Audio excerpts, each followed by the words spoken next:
Suara saya terdengar jelas ya? Terdengar, Bu. Oke. Pada siang hari ini, pagi hari ini kita akan membahas tentang contoh dari proposal ya. Hari ini pertemuan terakhir ya, jadi nanti untuk hari Sabtu, kemarin kan janjian sampai itu hari Sabtu ya. Sabtu nanti diisi dengan penyusunan bab 1, bab 2, dan bab 3. Ya, jadi sebisanya kalian membuat, jadi kemudian nanti untuk diskusinya akan dijelaskan lagi nanti oleh Bu Fitri Aisyah nanti setelah. Oke, untuk pertemuan kita via Zoom hari ini terakhir, saya akan menjelaskan terkait dengan contoh dari KTI ya.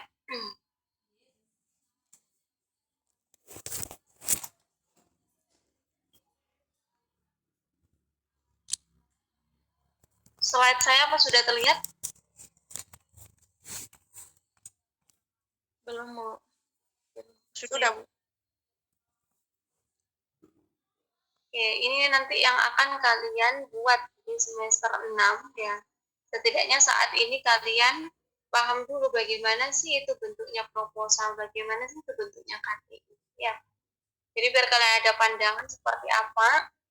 Jadi nanti kalau untuk panduan pembuatannya, hurufnya ya, kemudian marginnya, dan size-nya itu nanti akan di-share di buku panduan, itu sudah lengkap. Ya, jadinya seperti ini.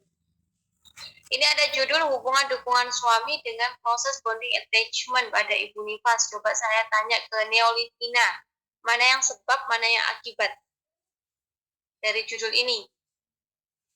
Yang sebab apa, yang diakibatkan apa?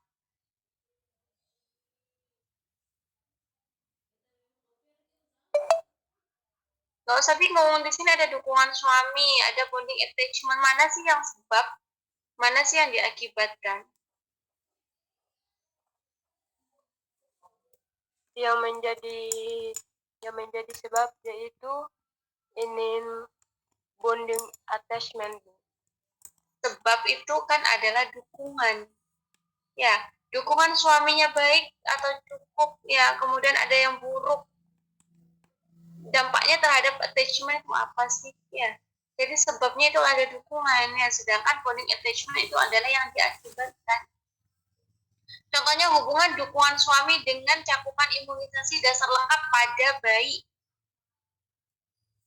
Nggak mungkin nih, yang disebabkan karena apa tadi? Dukungan. Dari dukungan itu bagaimana sih cakupannya kepada bayinya, imunisasinya? Paham ya?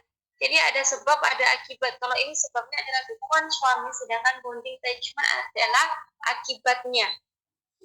Ya, oke.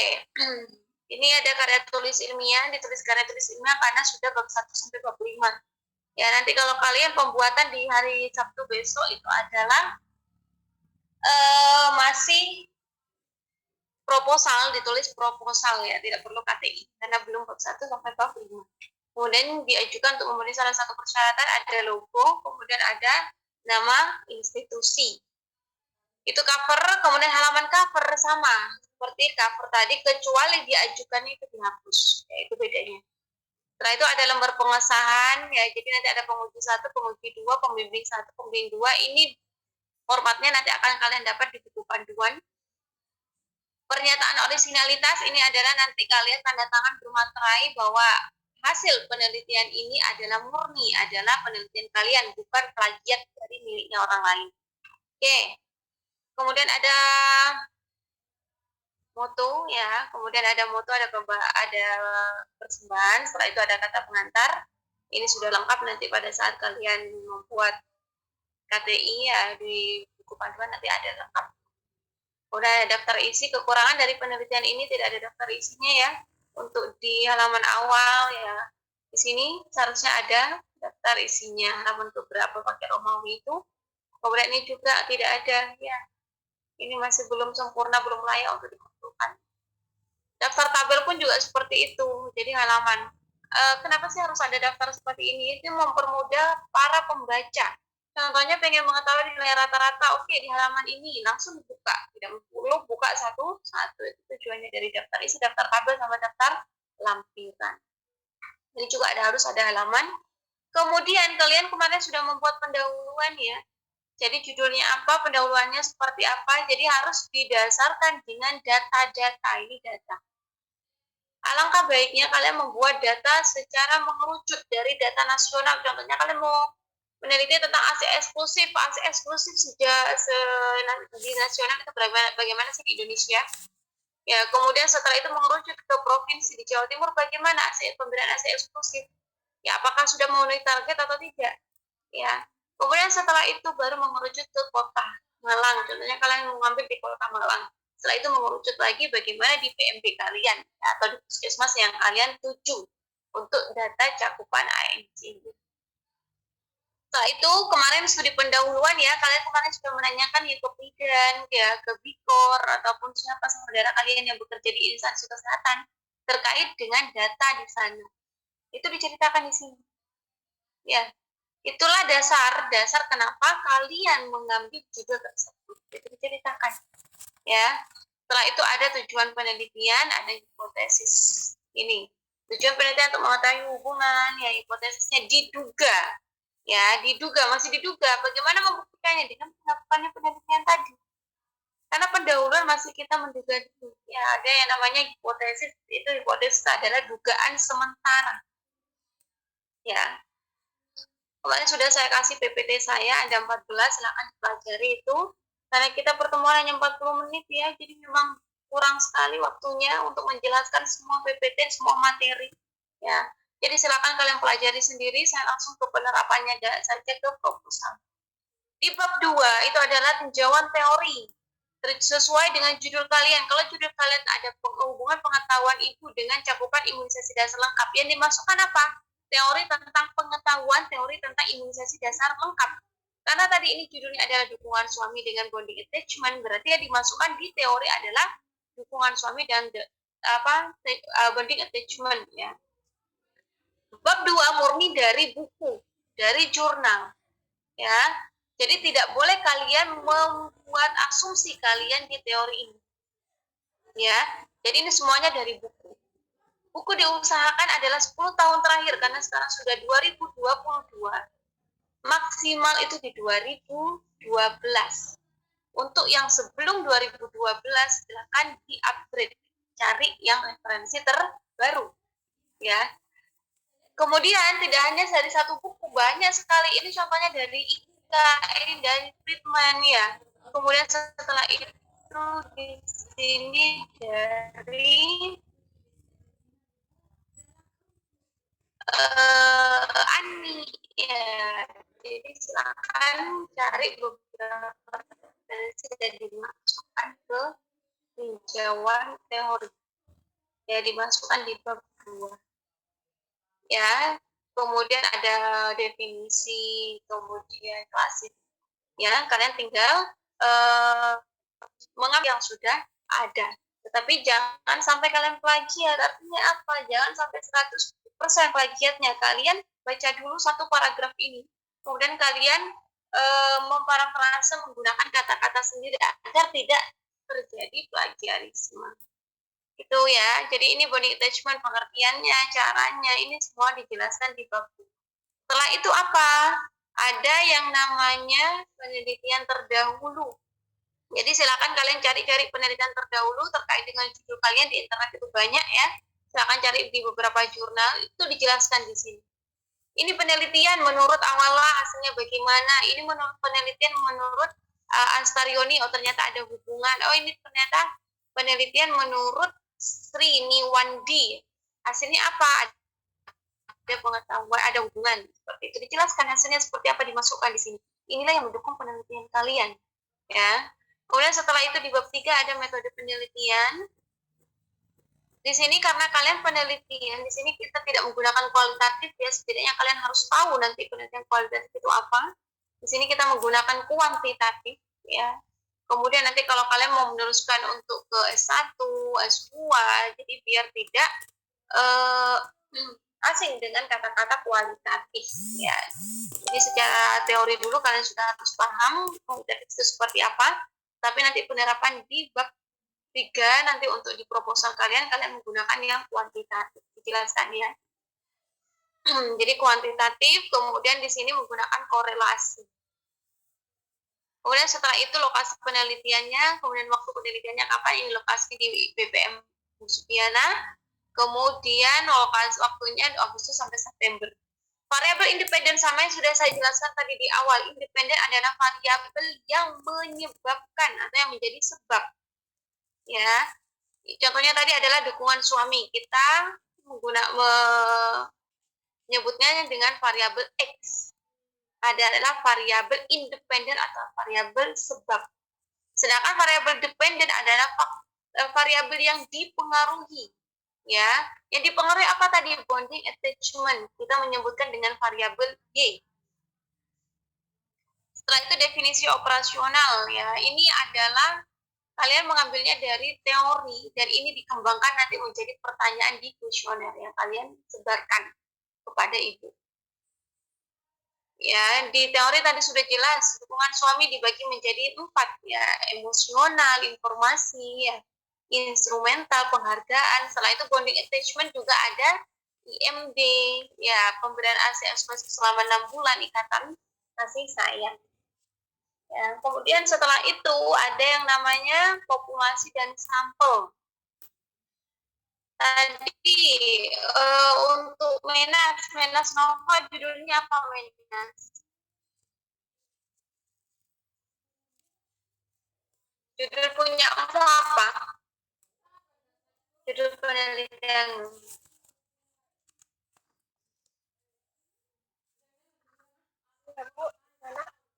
Judul penelitianmu apa?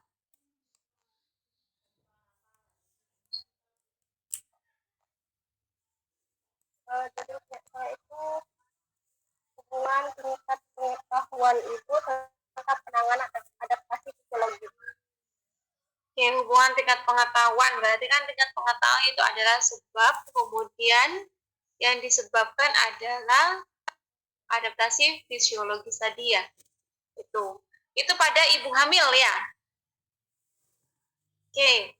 Berarti populasi, kalian sudah belajar dulu ya, matematika itu adalah populasi, ada sampel. Populasi itu adalah keseluruhan subjek yang akan diteliti. Contohnya tadi Menas mengambil ibu hamil di wilayah di puskesmas di Noyo, contohnya seperti itu. Populasinya siapa? Adalah semua ibu hamil yang periksa atau yang semua ibu hamil di wilayah kerja puskesmas di Noyo tadi. Contohnya ini ada ibu hamil, contohnya ada 70, contohnya seperti itu. Karena Menas mempertimbangkan biayanya, mempertimbangkan tenaganya, mempertimbangkan waktunya, tidak semua diambil 70 itu. Oh Bu, saya ngambil ternyata ini kan adaptasi fisiologi, saya mau ngambil yang trimester 1 saja. Ya sudah, berarti nanti kalian dari data bidan 70 ibu hamil, ini usia kehamilan sekian sampai sekian, oh saya mengambil yang trimester 1 saja, oh ternyata ada 30. Ya sudah, Menas ambil 30. Itu sampelnya. Populasinya adalah semua ibu hamil tadi 70, tetapi sampelnya adalah sebanyak 30 ibu hamil di trimester 1. Seperti itu ya. Jadi tergantung dari peneliti. Contohnya kalau meneliti tentang remaja di Trogomas itu ada 200. Nggak mungkin kalian melakukan penelitian 200 ya. Tergantung penelitian kalian juga. Oh ternyata kalian mau mengetahui bagaimana sih pengetahuan mereka tentang ciri-ciri tadi. Kelamin, sekunder, primer, contohnya pengen tahu pengetahuan mereka tentang itu. Oh ternyata saya mengambil menggunakan rumus ya. Kalau sudah lebih dari 100 ya silakan bisa menggunakan rumus. Jadi nanti dari rumus hasilnya seperti apa? Hasilnya contohnya jadi 36,5. Kalian bulatkan menjadi 37. Berarti 37 remaja lah yang kalian ambil benar ya. Nanti di sini jelaskan rumusnya. Ya, jadi silakan bisa cari referensi di perpustakaan ya, alangkah baiknya karena kalian ini KTI, jadi referensinya jangan hanya sekedar penelitian dari kakak tingkatnya ya, saya tidak mau seperti itu, jadi silakan cari referensi di luar itu. Ya, cari referensi di luar itu. Karena kalian ini adalah diploma 3 ya. Jadi referensinya jangan hanya mengambil KTI, tetapi ditingkatkan lagi ke skripsi, ke tesis, ataupun hasil penelitian jurnal-jurnal. Itu silakan bisa cari-cari ya di beberapa jurnal yang sudah terakreditasi. Kemudian pengumpulan data ya, pengumpulan data terserah kalian, jadi sesuai dengan peneliti. Peneliti melakukan observasi atau tidak, melakukan wawancara atau tidak. Kalau observasi contohnya dia mau mengetahui tentang kala 1 ya, kemajuan kala 1, pastinya kalian kan melakukan observasi ya, bagaimana histnya, bagaimana pembukaan itu namanya observasi ya. Ini dijelaskan kalau kalian cuma kuesioner sama dokumentasi ya dua-dua ini saja. Kemudian ada analisis data. Ini nanti kita menggunakan aplikasi SPSS.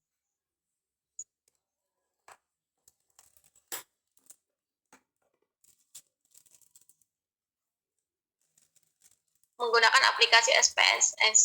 Jadi ada beberapa analisis data yang perlu kalian ketahui, tetapi kalian kembali lagi nanti untuk di sini silakan kalau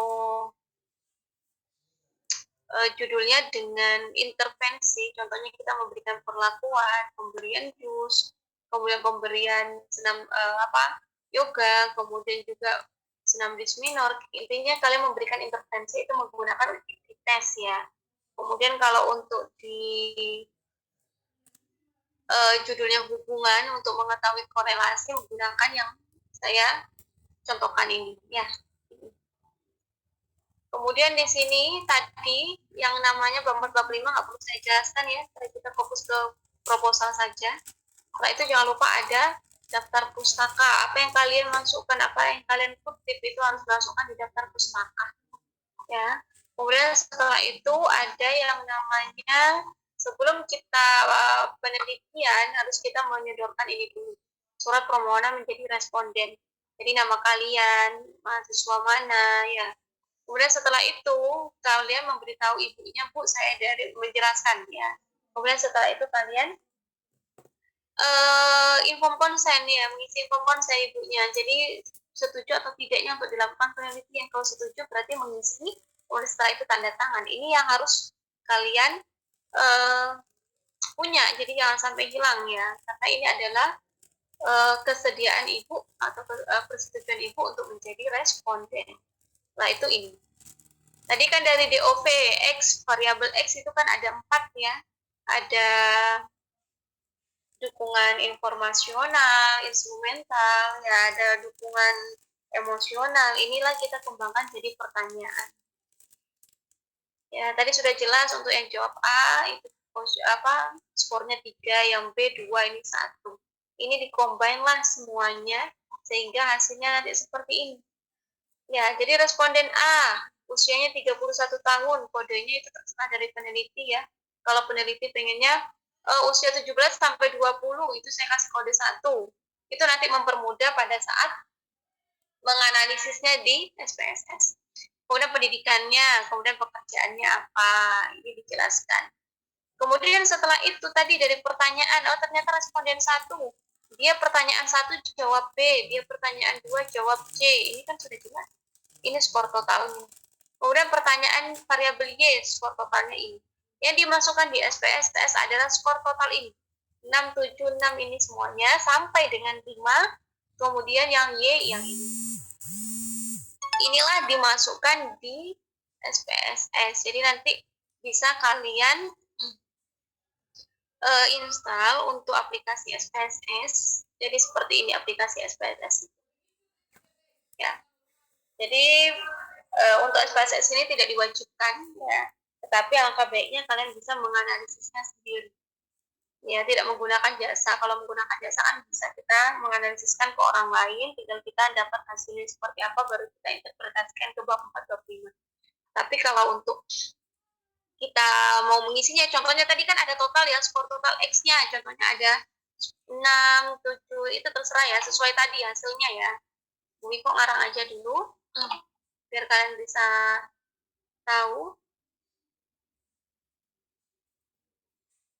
Ini berdasarkan tadi ya, jangan ngarang, berdasarkan total skor tadi. Setelah itu ya, jadi kalau kalian mau meneliti tentang, tadi kan judulnya hubungan ya, korelasi menggunakan regresi.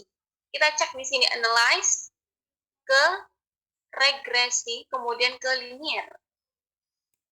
Kemudian setelah itu kita masukkan variabel independennya kan variabel X tadi ya, yang independennya adalah Y. Kalau kalian bingung, ubah saja. Contohnya tadi yang X itu adalah dukungan suami. Di SPSS itu tidak mau menerima spasi, ya. Silakan kalian bisa menggunakan titik ya, ataupun under ya, ataupun menggunakan strip seperti ini, silakan ya, terserah. Kemudian Y-nya tadi adalah bonding attachment.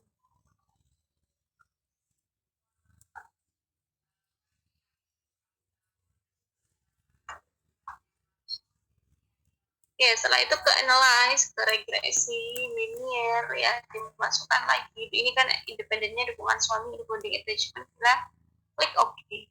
Inilah hasilnya yang akan kalian masukkan, yang akan kalian interpretasikan dalam bab 4. Ya, bagaimana bacanya nanti akan dijelaskan oleh Bu Fitri Aisyah ya, setelah UTS nanti. Oke, itu. Jadi hasilnya seperti ini.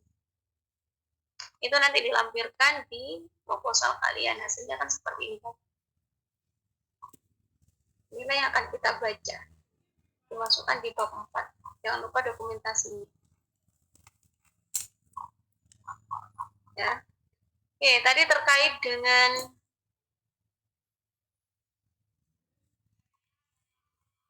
analyze ya.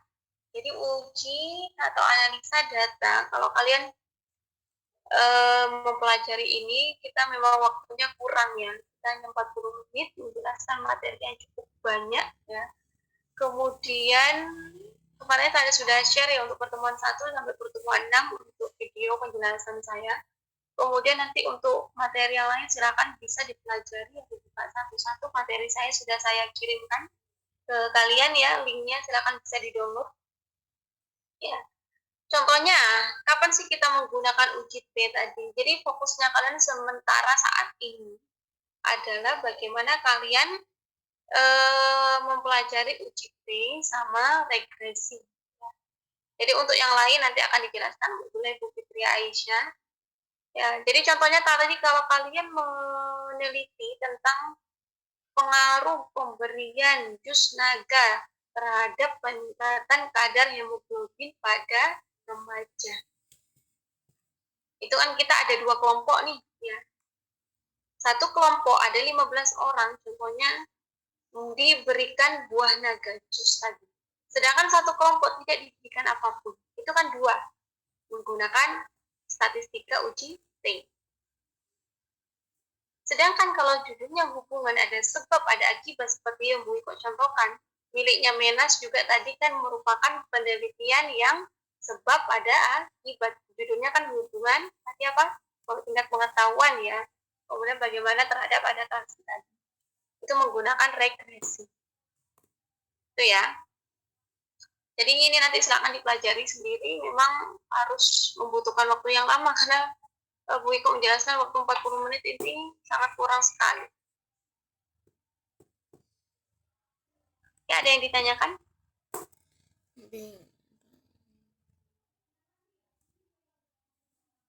Ini kita pertemuan terakhir ya. Nanti kalau ada beberapa yang belum dipahami terkait dengan statistika, itu akan dijelaskan Bu Fitri Aisyah. Kemudian untuk di kita, ini kan kita sudah pertemuan ke-13 ya. Kemudian nanti kurang 1 kali pertemuan lagi. Nanti diisi di hari Sabtu ya, mengerjakan bab 1 sampai bab 3 sebisanya kalian. Ya, jadi buat bab 1 sampai bab 3, kalau bisa sekaligus ada kuesionernya tadi. Ya. Kemudian nanti bisa dikirimkan sebelum setelah UTS ya. Bisa dikirimkan setelah UTS ke saya, nanti saya akan revisi satu-satu ya. Kurangnya di mana, ini kurang apa. Seperti itu ya. Ada yang ditanyakan?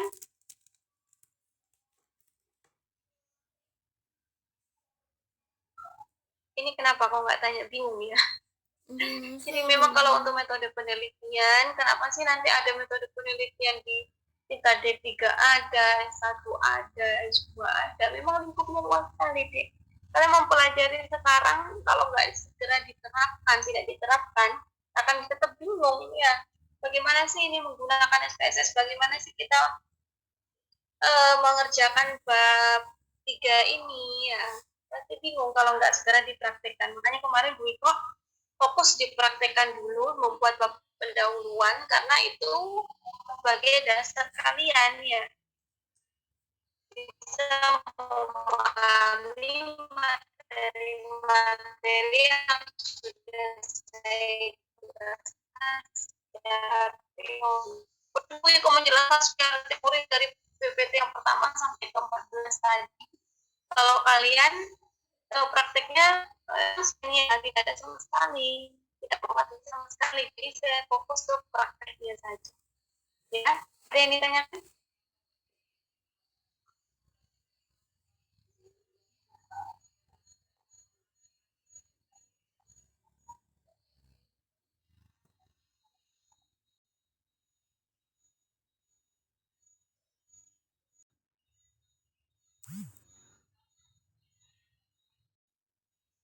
Ada yang ditanyakan nggak?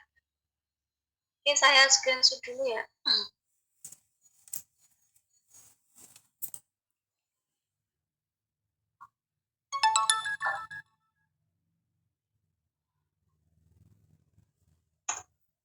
Jadi kalau misal ada yang ditanyakan, saya tunggu di grup ya, bisa voice note ya, kalau misal ngechat kebanyakan.